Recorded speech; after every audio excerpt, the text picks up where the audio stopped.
Your mind can be your best friend or your worst enemy. The day you learn to control it, that's the day your life truly begins. This is the story of a young man named Ryan who learned the hardest truth of life. If you do control your mind will control you. Ryan was 20 years old, smart, talented, and full of ideas. But his biggest battle wasn't with the world. It was with his own thoughts. He could be sitting quietly in a room, and still, his mind would scream. What if you fail? What if people don't like you? What if you never become enough? He was always trapped between what he wanted to do and what his mind told him he couldn't.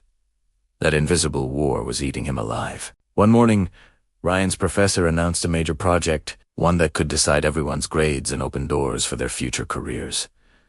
Ryan had a brilliant idea for it, but before he could even begin, his mind whispered, "You'll mess it up. You're not ready." He hesitated.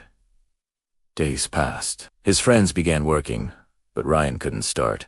Not because he didn't know how, but because his thoughts wouldn't let him. He overthought everything, every step, every possibility, every failure that hadn't even happened yet. One night, overwhelmed and tired, Ryan went to visit his old mentor, Mr. Dev, a retired teacher known for his calm and wisdom. He poured his heart out. "Sir, I don't know what's wrong with me. My mind never stops. I can't focus. I feel like it controls me." The old man smiled gently and said, "Sit down. Ryan, let me tell you a story. He began many years ago. There was a wild horse, strong, beautiful, but completely untamed. Anyone who tried to ride it was thrown off. One day, a young farmer decided to train it.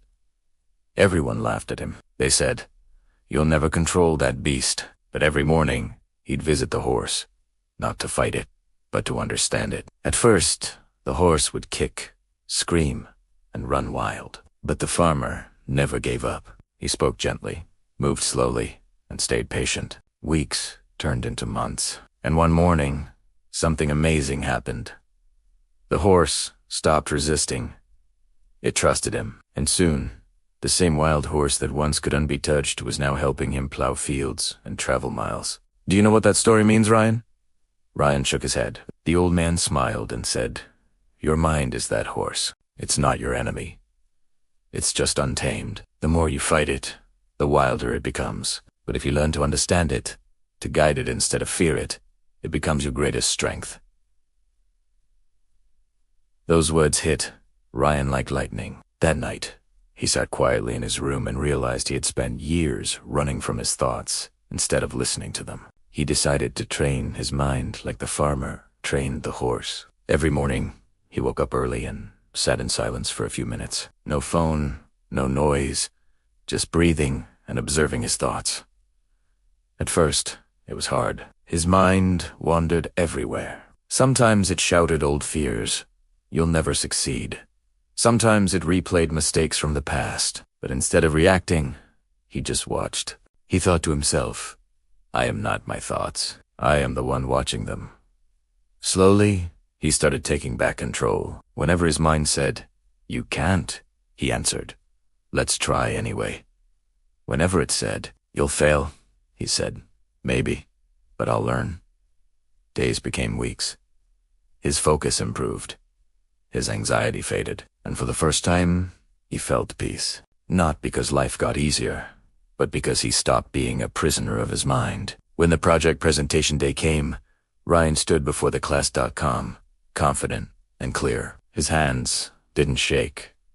His voice didn't tremble. He spoke as if he had finally found his place in the world. His project wasn't perfect, but it was real. It, at, art, and everyone, including his professor, noticed the difference in him. After class, one of his friends asked, "Bro, what changed? You look so peaceful." Ryan smiled and said, "I stopped fighting my mind. I started training it." Over the next few years, Ryan carried that lesson with him. Whenever life got hard, whenever his thoughts turned dark, he reminded himself, the mind is like a muscle. The more you control it, the stronger it serves you. He built habits: reading, journaling, quiet reflection, daily gratitude, and through discipline, he discovered a secret: Peace doesn't come when your mind stops talking. It comes when you stop believing everything it says. He learned that thoughts are just visitors. Some stay, some go.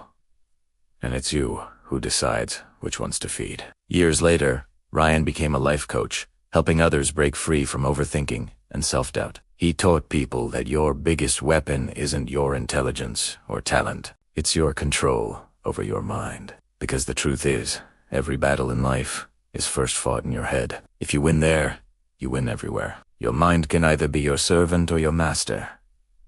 You decide. Control your thoughts before they control your future. Because the one who conquers their mind conquers their world. If this story inspired you, don't forget to subscribe to the channel. Because every story here will open your eyes, strengthen your spirit, and remind you that true power begins in the mind.